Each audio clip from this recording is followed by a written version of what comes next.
নমস্কার, সুরজিৎ মান্না ক্রিয়েশনস চ্যানেলের পক্ষ থেকে তোমাদের সবাইকে সুস্বাগতম। আশা করি তোমরা সকলে ভালো এবং সুস্থ আছো। আমি তোমাদের জন্য এই ভিডিওটিতে তুলে ধরছি 2025 সালের ক্লাস 5 তথা পঞ্চম শ্রেণীর ছাত্রছাত্রীদের দ্বিতীয় পর্যায়ক্রমিক মূল্যায়ন তথা সেকেন্ড ইউনিট টেস্টের জন্য রায় ও মার্টিন প্রশ্ন বিচিত্রা থেকে আমাদের পরিবেশ বিষয়ে এক সেট প্রশ্নপত্রের সম্পূর্ণ সমাধান করছি। তার আগে তোমাদের কাছে অনুরোধ, তোমরা ভিডিওটি না টেনে পুরোটা দেখো। ভিডিওটি কেমন লাগলো কমেন্ট করে জানিও। ভিডিওটিতে লাইক দাও এবং শেয়ার করো, এবং চ্যানেলটিতে নতুন হলে চ্যানেলটিকে সাবস্ক্রাইব করে চ্যানেলের সঙ্গে যুক্ত হয়ে যাও। আলোচনা শুরু করছি। 3 নম্বর মডেল সেট গোরখারা বিদ্যা মন্দির হাই স্কুল এইচএস, এই স্কুলের প্রশ্নপত্রের সেটটি সলভ করছি। একের দাগে নিম্নলিখিত প্রশ্নগুলির উত্তর দাও, যে কোনো 10টি। 1.1 রাঢ় অঞ্চলে অবস্থিত এমন একটি জেলার নাম লিখো।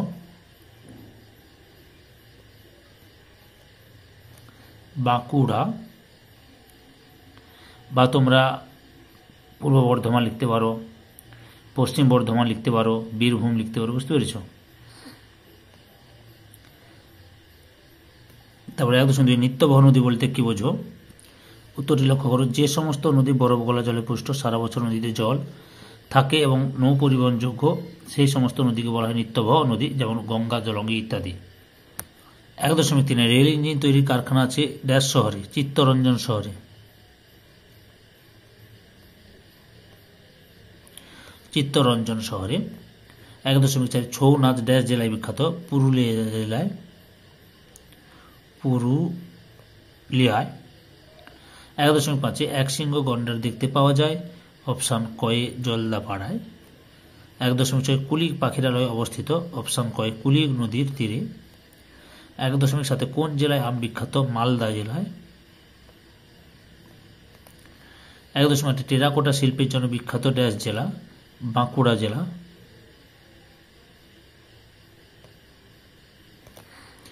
1.9 কলকাতায় অবস্থিত দুটি বিখ্যাত দর্শনীয় স্থানের নাম লিখো। এই যে তোমরা লিখবে রাজভবন, মিউজিয়াম, ইডেন উদ্যান, ফোর্ট উইলিয়াম, পাতাল রেল, বন্দর, বিমানবন্দর আছে ইত্যাদি। এতগুলো দর্শনীয় স্থান রয়েছে। বুঝতে পেরেছ? পরের প্রশ্ন 1.10 থেকে শান্তিনিকেতন কোন জেলায় অবস্থিত? বীরভূম জেলায়। 1.11 গান্ধী ভড়ি কাকে বলা হয়? মাতঙ্গিনী হাজরাকে।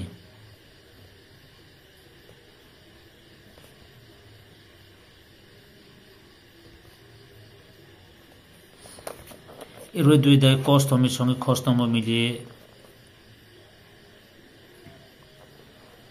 মিলিয়ে লেখো। 2.1 একজন বিশিষ্ট বিজ্ঞানী হলেন? অপশান ঘয়ে আচার্য প্রফুল্লচন্দ্র রায়। এখানে ঘ লিখবি। 2.2 মাতঙ্গিনী হাজরা মতে একজন মহিলা স্বাধীনতা সংগ্রামী ছিলেন। 2.3 মাস্টারদা সূর্য সেন ক্ষয়ে একজন স্বাধীনতা সংগ্রামী ছিলেন। 2.4 আরামবাগ গয়ে আলু চাষের জন্য বিখ্যাত। 2.5 জওহরলাল নেহরুর জন্মদিন? অপশান কয়ে শিশু দিবস পালন করা হয়।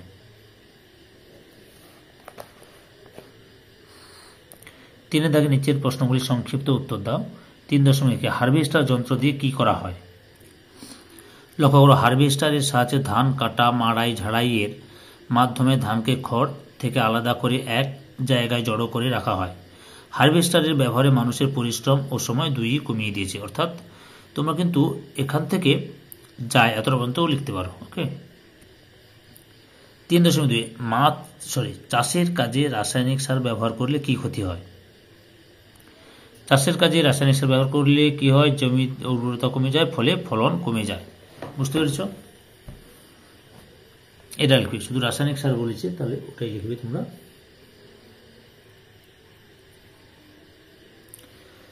3.3 ভেড়িতে চাষ হয় এমন দুটি মাছের নাম লেখো। তোমরা ভেড়ি বলে লিখবে এরকম করে।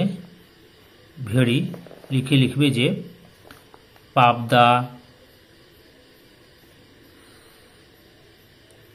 গলদা,